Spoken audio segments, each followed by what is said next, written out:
Hello everyone, welcome back to easy study guide. आपण हायड्रॉलिक्सची series start केली आहे. मी सेकंड पार्ट आज त्याचा घेत आहे. फ्लुइड प्रॉपर्टीजने आपण स्टार्ट केलेलं आहे आणि आता विस्कॉसिटी आपण स्टडी करणार आहोत. This whole lecture will be only concentrated on viscosity. Main property आहे ज्यावर MCQचे चान्सेस पण खूप आहेत. So you have to be concentrated and very particular about viscosity. त्याचा डीपली तुम्ही स्टडी केला पाहिजे. तर विस्कॉसिटी आपण स्टार्ट करूयात. But before that I will like to tell you that my previous lectures are mentioned below in the description box. Go there, watch them and म्हणजे first part तर तुम्ही पाहणारच fluid प्रॉपर्टीजचा, तोही पहा. टॉमचाही मी अपलोड केला आहे आणि सॉमचेही अपलोड केलेलेच आहेत. MCQ सेशन्स पण अपलोड केलेले आहेत. लिंक डिस्क्रिप्शन बॉक्समध्ये मेन्शन केलेली आहे किंवा तुम्ही माझ्या चॅनलवरच्या AMVI RTO मेन्स एक्झाम या प्लेलिस्टमध्ये जाऊनही पाहू शकतायत. तर तुम्ही ते पहा आणि मग हे लेक्चर पहा. आणि जर व्हिडिओ आवडला तर लाईक, शेअर आणि सबस्क्राईब नक्की करा.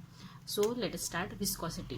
तर बेसिकली विस्कॉसिटी ही काय तुमची फ्लुइड्सला अप्लिकेबल असते. ही ओनली फ्लुइड प्रॉपर्टी आहे. मग फ्लुइड म्हणजे कोणते येतात? Liquids and gases. तर दोघांसाठीही आपल्याला विस्कॉसिटी मोस्टली आपण आपलं आता पुढचं फ्लुइड जे आहे मोस्टली मशिनरीचा पार्ट सोडून, कारण मशिनरी आली म्हणजे तिथे गॅसेस पण येतात, कॉम्प्रेसर्स पण येतं. पण आपण मोस्टली पुढचं विस्कॉसिटी लिक्विड्सच्या अबाउट स्टडी करणार आहोत. सो मोस्टली आपण कॉन्सन्ट्रेटेड असणार आहोत लिक्विड. पण आपल्याला ह्याच्यात गॅसेसचं पण विस्कॉसिटीचं इफेक्ट काय होतो गॅसेसवर, टेम्परेचर, विस्कॉसिटीचा, तर ते आपण इथे स्टडी करणार आहोत. तर viscosity is the property of fluid. Fluid means liquid and gases. तर विस्कॉसिटी म्हणजे नक्की काय? तर it is the property bye virtue of which the relative motion between the adjacent layers in a fluid is restricted or resisted is known as viscosity. आपण fluid म्हणजे काय ते last लेक्चरला पाहिलं. काय सांगितलं होतं मी? फ्लुइड का फ्लो होतं तर त्याचे जे लेयर्स असतात ते डिस्प्लेस होतात. म्हणजे काय, हा लेअर इकडे डिस्प्लेस झाला, हा इकडे, असा प्रकारे तुमचं फ्लुइड फ्लो होत जातं, हे डिस्प्लेस होतात. मग विस्कॉसिटी याच्यात काय रोल असतो? जे विस्कॉसिटी प्रॉपर्टी म्हणजे काय, हे जे दोन ॲडजेसंट लेअर असतील ते मी इकडे झूम करून काढले. हे जे दोन ॲडजेसंट लेअर असतील तर ते त्यांच्यातली जी रिलेटिव्ह मोशन असते, रिलेटिव्ह मोशन म्हणजे काय, एकमेकांच्या अबाउट जी मोशन असेल याची आणि याची दोघांची मिळून जी मोशन असेल त्याची जी रिलेटिव्ह मोशन आहे ॲडजेसंट लेयर्सची, ती रेजिस्ट होत असेल किंवा रेस्ट्रिक्ट होत असेल तर त्याला विस्कॉसिटी म्हणतात. म्हणजे काय, सपोज मी फ्लुइड इकडे एका सरफेसवर ठेवलं आहे, म्हणजे हा जो सरफेसला लागून जो लेअर आहे तो तुमचा, त्याला वेलोसिटी असेल का? नाही असेल. का? कारण हा सरफेस त्याला स्टिक करून ठेवतोय. म्हणजे सरफेस लगतच्या लेअरची वेलोसिटी मी यूनी डिनोट करते, 0 असेल. त्याचा जो ॲडजेसंट लेअर असेल त्याला लगेच 0 वेलोसिटी असेल का? नाही. का? कारण फ्लुइडची प्रॉपर्टी फ्लो व्हायची. पण ह्या 0 वेलोसिटीमुळे तो कमी प्रमाणात त्याची जी व्हेलॉसिटी असेल U=U1 ती थोडीशी कमी असेल. का? कारण रिलेटिव्ह मोशनचा इफेक्ट होतो. ही 0 आणि ही U1, तर रिलेटिव्ह मोशन यांच्यात रेस्ट्रिक्ट होते. काही थोड्या प्रमाणात ती फ्लो होईल, पण ही जी रिलेटिव्ह मोशन आहे ती रिस्ट्रिक्ट होते, त्याला विस्कॉसिटी म्हणतात. त्यात म्हणजे काय, ही जी 0वाली वेलॉसिटी ह्या लेअरला इकडे आणण्याचा ट्राय करेल, म्हणजे ती पुन्हा त्याला अपोजिट मोशनमध्ये फोर्स अप्लाय करेल. व्हाईल याला फ्लो होण्याची टेंडन्सी, म्हणून हा इकडे फ्लो होत असेल. मग यांच्यातल्या रिलेटिव्ह मोशनमुळे काही विस्कॉसिटीमुळे काहीतरी रेजिस्टन्स अप्लाय होईल. का रेजिस्टन्स अप्लाय होतोय? कारण ही 0 आहे, ती त्याला इकडे आणण्याचा प्रयत्न करते. व तो रेजिस्टन्स अप्लाय झाल्यामुळे त्याच्यात विस्कॉसिटी जनरेट होते आणि तो कमी प्रमाणात होतोय. परत याच्या ॲडजेसंट लेयर्सला U2 वेलॉसिटी असेल. परत यांच्यातला हा काही प्रमाणात इकडे येतोय, हा इकडे जाण्याचा प्रयत्न करतोय, परत काहीतरी रेजिस्टन्स अप्लाय होईल. अशा प्रकारे तुमची विस्कॉसिटी तुमची रेजिस्ट करत असते ॲडजेसंट लेअरमधल्या रिलेटिव्ह मोशनला. म्हणून तुमचा मोस्टली ग्राफ कसा आहे तो, सपोज मी ही ॲक्सिस परपेंडिक्युलर Y घेतली आणि ही आहे तुमची व्हेलॉसिटी U. म्हणजे काय, जेव्हा तुम्ही रिअल फ्लुइड घेणार, जेव्हा ती फ्लो होईल त्याच्यातलं व्हेलॉसिटीचं व्हेरिएशन कसं राहील with respect to axis perpendicular, तर ते या प्रकारे राहील. म्हणजे काय, इथे तुमची ही जी बाउंड्री लेअरला आहे ती 0 वेलॉसिटी आहे आणि ते तुमचं फ्लुइड पुढच्या लेअरला त्याची वेलॉसिटी इतकी राहील, पुढच्या लेअरला इतकी, पुढच्या लेअरला इतकी. तर या प्रकारे म्हणजे ही वेलॉसिटी तुमची वाढत जाते. जसं जसं तुमचं म्हणजे सपोज ह्या पाईपमध्ये मी फ्लुईड फ्लो होण्यासाठी सोडलेलं आहे, तर त्याचा ग्राफ कसा राहील, तर त्याचा ग्राफ असा राहील. मिडलला त्याची व्हेलॉसिटी जास्त राहील, बाउंड्रीजला कमी राहील आणि हे ॲडजस्टंट लेयर्स. का? कारण इथे अपोजिशन सगळ्यात कमी राहील. तर ही आहे तुमची विस्कॉसिटी. म्हणजे काय, मी परत एकदा सांगते, जेव्हा तुम्ही दोघं कोणते पण लेअर घेणार, ॲडजस्टंट लेयर्स घेणार, दोन कोणते पण ॲडजस्टंट लेयर्स घेणार, तर काय असेल, आणि ते जे ॲडजस्टंट लेअर आहे तुम्ही ऑब्झर्व केले आयसोलेशनमध्ये, तर ते काय एक्सपिरियन्स करताय, तर ते ॲक्शन रिॲक्शन फोर्सेस एक्सपिरियन्स करताय. कशाचे ॲक्शन रिॲक्शन फोर्सेस, तर शियर फोर्सेस. शियर फोर्सेस म्हणजे ते टँजेन्शियली अप्लाय होत आहेत. म्हणजे काय, दोघं कोणते पण ॲडजस्टंट लेयर्स तुम्ही जेव्हा ऑब्झर्व करतात आयसोलेशनमध्ये, तेव्हा त्यांची ॲक्शन आणि रिॲक्शन शियर फोर्सेस ते ऑब्झर्व करतील, त्याच्यात ते जनरेट झालेले असतील. आणि याच्यामुळे काय होतं आहे तुमचं, कोणतं फील्ड डेव्हलप होतं आहे, तर शियर स्ट्रेसचं फील्ड डेव्हलप्ड होतं. शियर स्ट्रेस आपण टाऊने डिनोट करतो, ते डेव्हलप होतं. कशात? Throughout the fluid flow. मग याच्यावरून Newton's law of viscosity generate झालेला आहे. व्हेरी इम्पॉर्टंट आहे तो. Newton's law of viscosity states that the shear stress develop is directly proportional to velocity gradient. आता व्हेलॉसिटी ग्रॅडियंट म्हणजे काय ते सांगायचं राहिलं, अगोदर ते सांगून देते. This was y, this was you. Velocity gradient म्हणजे काय होतं, तर हे जे व्हेरिएशन होत होतं तुमचं, हे जे व्हेरिएशन होत होतं कशात, ॲडजस्टंट लेयर्समध्ये, हे जे व्हेरिएशन होत होतं with respect to axis perpendicular. मग याची व्हेलॉसिटी u1 आहे, याची व्हेलॉसिटी u2 आहे, तर यांच्यातला काही डिफरन्स आहे, यांच्या व्हेलॉसिटीमध्ये काही डिफरन्स आहे, तो काय असेल, ग्रेडियंट असेल. कशाच्या विथ रिस्पेक्ट टू आहे तो, वायच्या. म्हणून यांच्यातला व्हेलॉसिटी ग्रेडियंट काय येईल, u2 minus u1 upon y, y1 y2 minus y1 हा येईल. याला आपण इन शॉर्ट जनरलाइज फॉर्ममध्ये कसं लिहितो, du by dy. This is velocity gradient. Change in velocity with respect to the axis perpendicular. तर हे चेंज इन वेलोसिटी का होतं आहे ते मी तुम्हाला एक्सप्लेन केलेलं आहे. It is because of relative motion is restricted.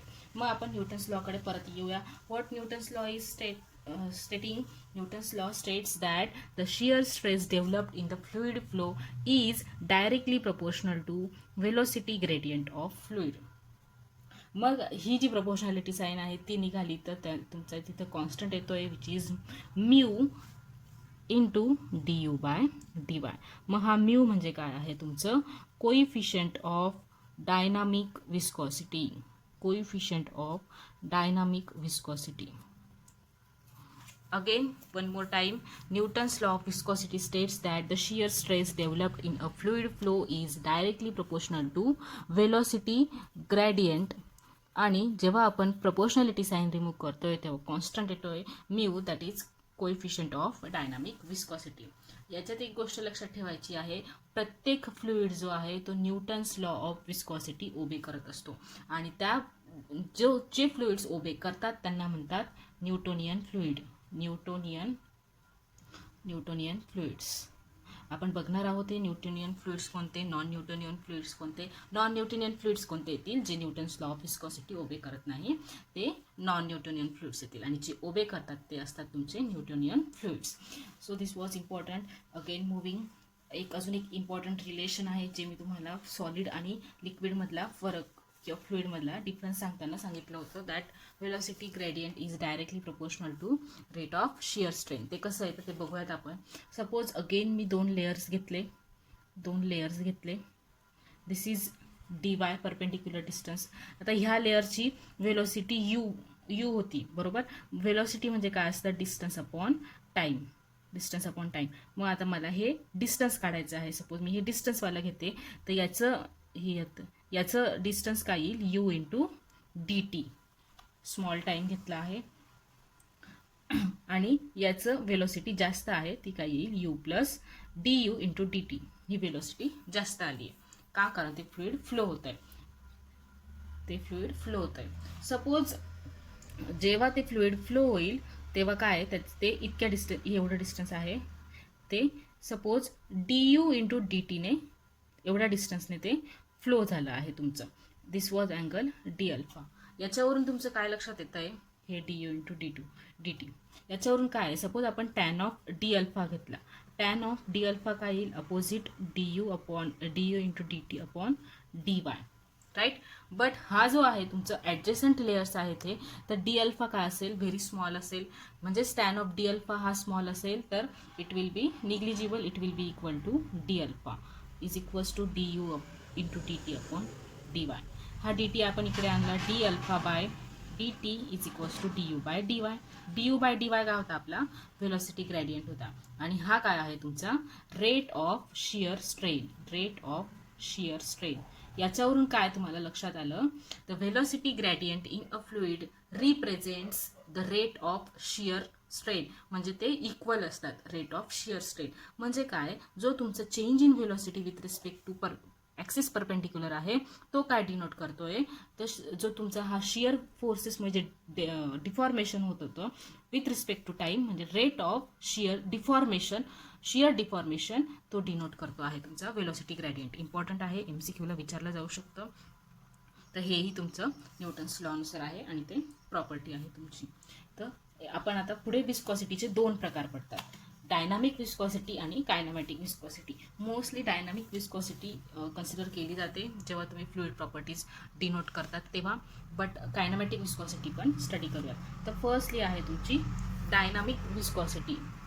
Dynamic viscosity कशाने डिनोट करतात ती, तर म्यूने डिनोट करतात. This is mu. Dynamic viscosity is the amount of shear stress required to generate the unit rate of shear strain in a fluid. म्हणजे काय, हेही again तुमचं न्यूटन्स लॉवरून येईल. काय होतं आपला Newton's law, mu is equals to tau is equals to d mu into d u by d y. याच्यावरून mu काढा. तर पण इथं काय म्हटलं आपण, सेमच आहे ते. It is the amount of shear stress required to generate unit rate of shear strain और रेट ऑफ शियर स्ट्रेन, किंवा d u by d y is equals to d alpha by d t आलेलंच आहे आपलं. तर याचं unit काय येईल, टाऊचं unit काय आहे तुमचं, pascal into second upon d you काय आहे तुमची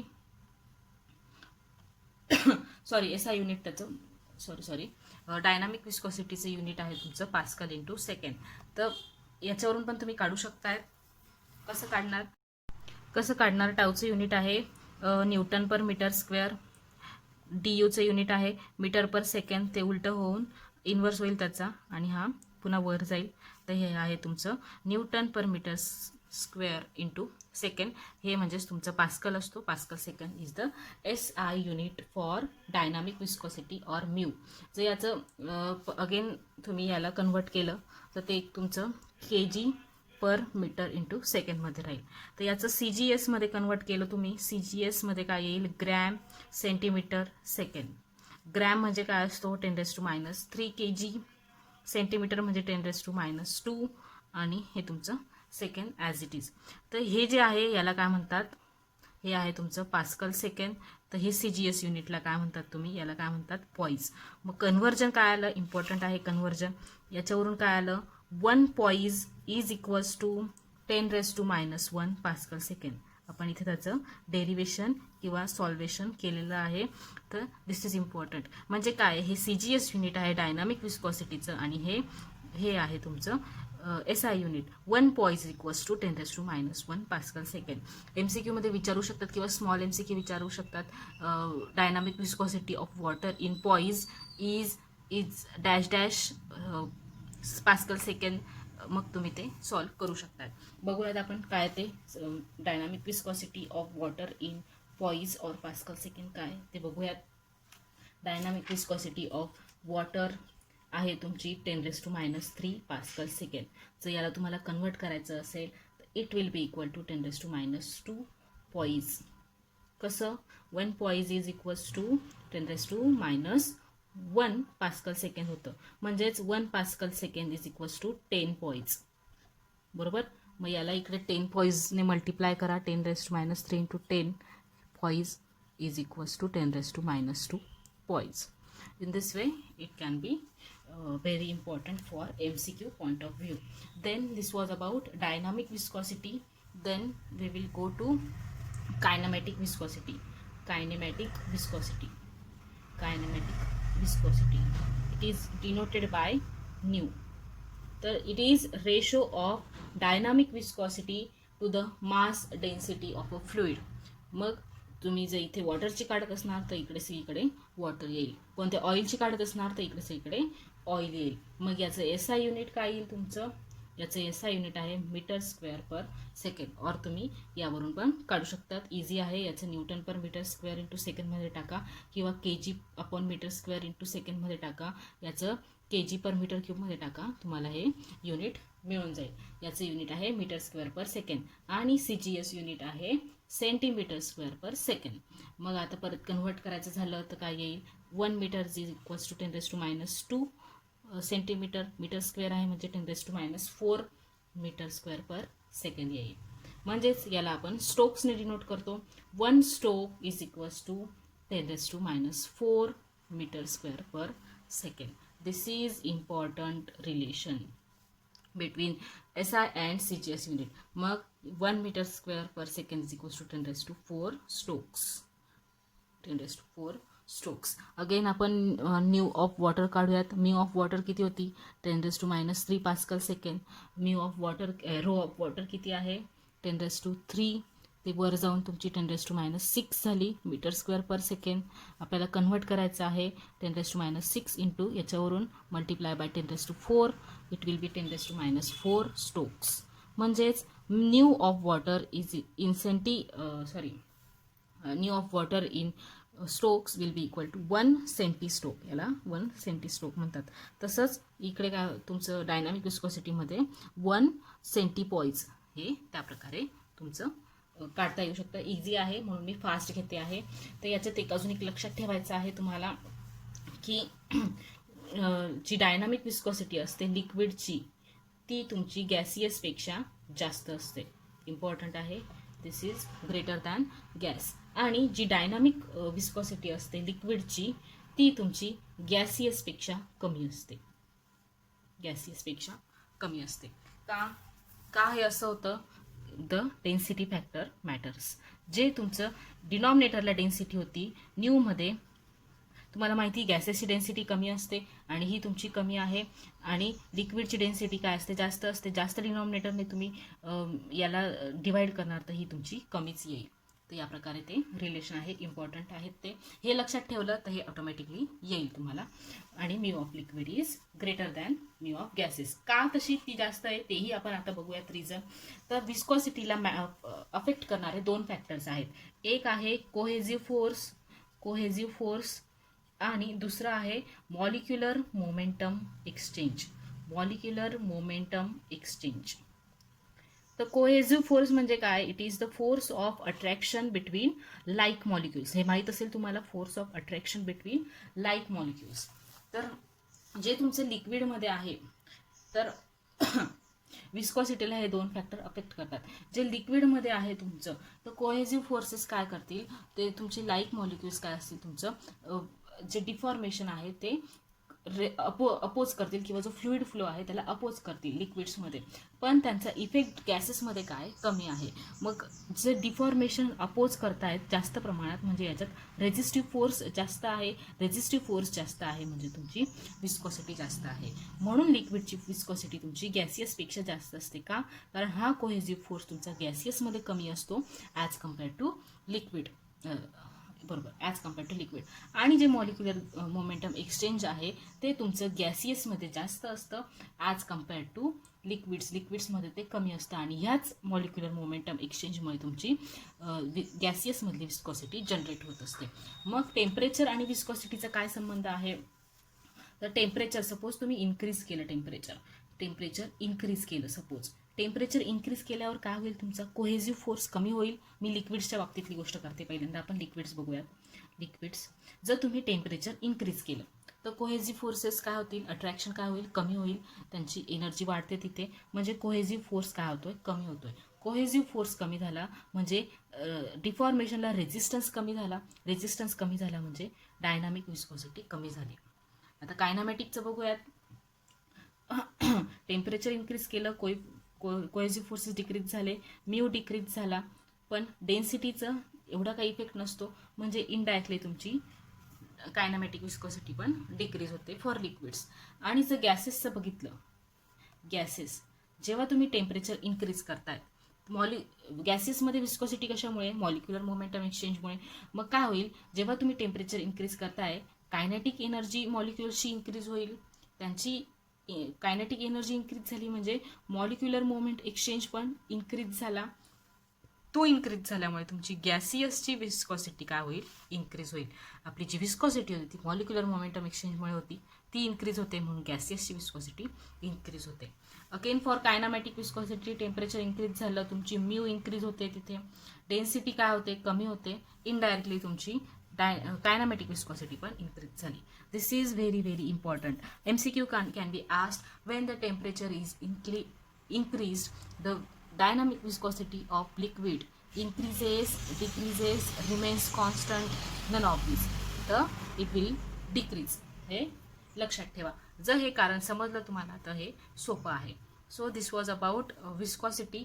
अजून आपण एक ग्राफ बघून घेऊया, याच्यावरच ग्राफ कसा येईल ते राहिलं, सॉरी. तर काय, suppose this is your dynamic viscosity आणि दिस इज युअर टेम्परेचर. तर हा एक आहे आणि हा एक आहे.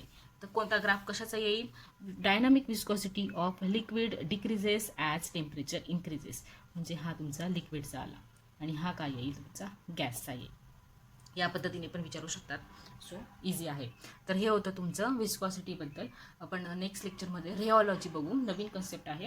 So stay tune for next video. Thank you.